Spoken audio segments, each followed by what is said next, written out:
It's not a stretch, folks, that fire goes from that tree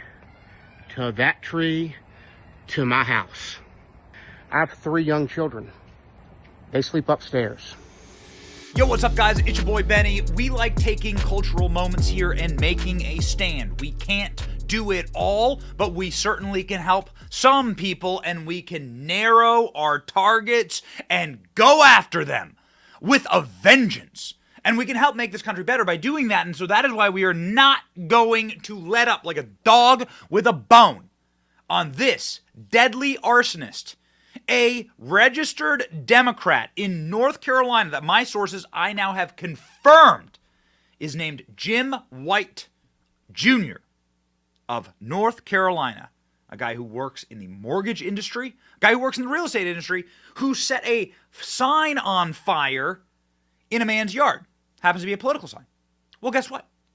We now know what might have happened because the owner of that sign has popped up online to tell us. His name is John Kane. John Kane delivered a message to people about that sign, and more importantly, described how the lighting of that sign on fire could have killed his 3 sleeping children in his home. Ladies and gentlemen, check this out. Hi, my name is John. I live in Raleigh, North Carolina. Some of y'all may have seen the viral video of my political sign being set ablaze. I want to give you a quick update and let you know why this matters. Here you see my sign, which I've replaced. The American flag is right above it, as it properly should be of any political sign. Then you see some big trees that cascade back to my house. I want you to look real closely here. You see the charred remnants of the signs that were burned by this arsonist. Now, something he didn't know that I'm mighty grateful for is that I framed this in steel. For not that, there's no telling whether or not what here are charred burn marks would not have been nothing left with these trees on fire, my house on fire, with my young family inside.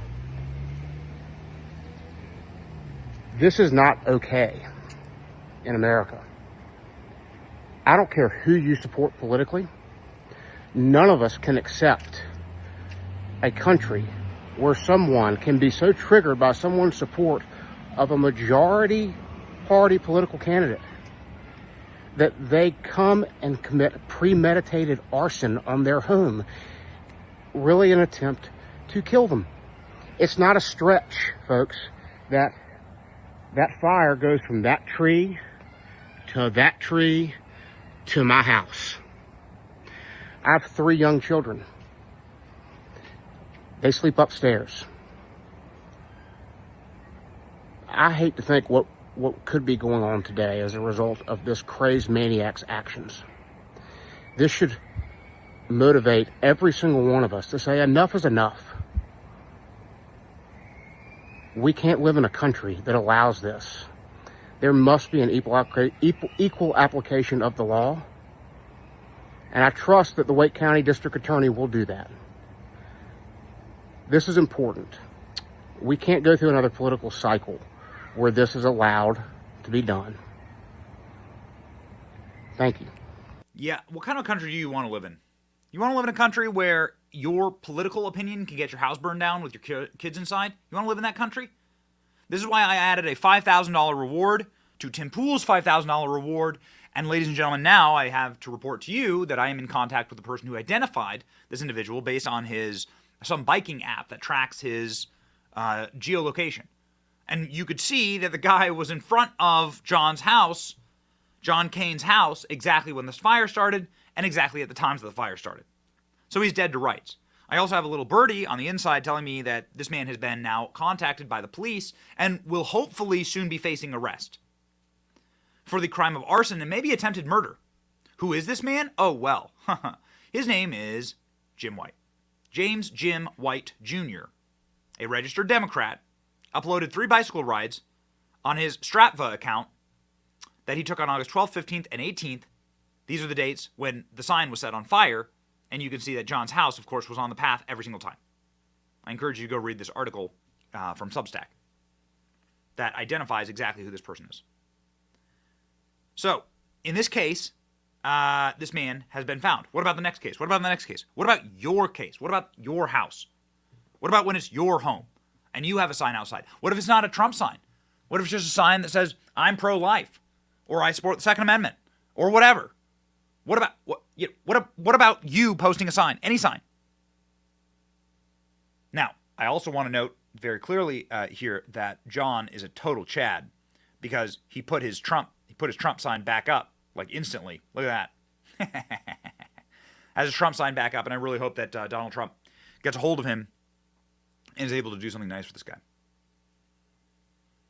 I'm such furious about this, and that is what we fight for here. Tim Pool, who also jumped in with the reward from me, the crazed man who set fire to the Trump sign could have killed people. Yep, true.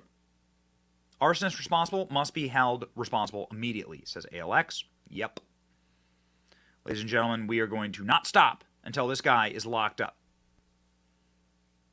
Now, in my thread here, I say that I hope he's charged with attempted murder. Because, well, you know what? That's exactly what could have happened. This man, clearly premeditated, went, you can see here, of course, on the clip, he kicked the sign, first day, little soy boy kick there, kicked the sign, and then he returned and lit it on fire. And could have very easily lit this man's house on fire. And so what are we going to do to stop it? Well, he should be charged with the full letter of the law. He should have as much of the law come down on his head, helmet or not. He should be in jail. He should be in prison. He should be disgraced. Again, our sources tell us that he has been contacted by the police and that we are now going to be waiting for the Raleigh district attorney to decide what kind of charges this guy gets. Also, John has engaged a lawyer. You see there? That could have been the man's entire life up in smoke. It could have been his children sleeping in the house with the house on fire. Nope. Not going to allow it. Not on my watch. Not allowing it. Well, I'm going to do everything in my power to make sure that these people suffer and that they can't think about doing this to your house or your family or you. And I'm not alone. There are millions of us, 80 million of us, maybe 100 million who support Donald Trump, 80 million who voted in the last election, 75 million. These people are live and in charge and energized. And it's time for us to have a voice. It's time for us to hit back. And so that's what we're going to do on this show. You entrust us to fight on your behalf. Some people can't fight. We can choose a target, and we can go after that target, and then we can make that target an example. If that target is literally Target or Bud Light or whatever. Dylan Mulvaney, we can make an example of these people who are eroding our society. And it's amazing how powerful that type of justice is. So that's what we're going to do. We're coming for you. I'm not going to let up on this until we have this man charged with the full letter and weight of the law, and everyone knowing exactly what happens to you when you go and light people's houses on fire because you disagree with them politically. I'll state this once and for all. I stated in my last video. If a guy in a red MAGA hat was going up and lighting, I don't know, some senior citizens center that had a Biden sticker on fire, I can't imagine anyone actually literally having a Joe Biden sign in their yard, but maybe some senior center where Joe Biden should be living, and they lit that on fire, then that guy should be charged as well. Jail. Don't care. Jail. Okay? That's how you're going to get a better country. We have a right to disagree with each other. We have a right to our own political beliefs. We have a right to put signs in our yards. Damn it, this is America. And if you try and set a man's house on fire, you go to jail. It's your boy Benny. Like, share, and subscribe to End Communism. See ya.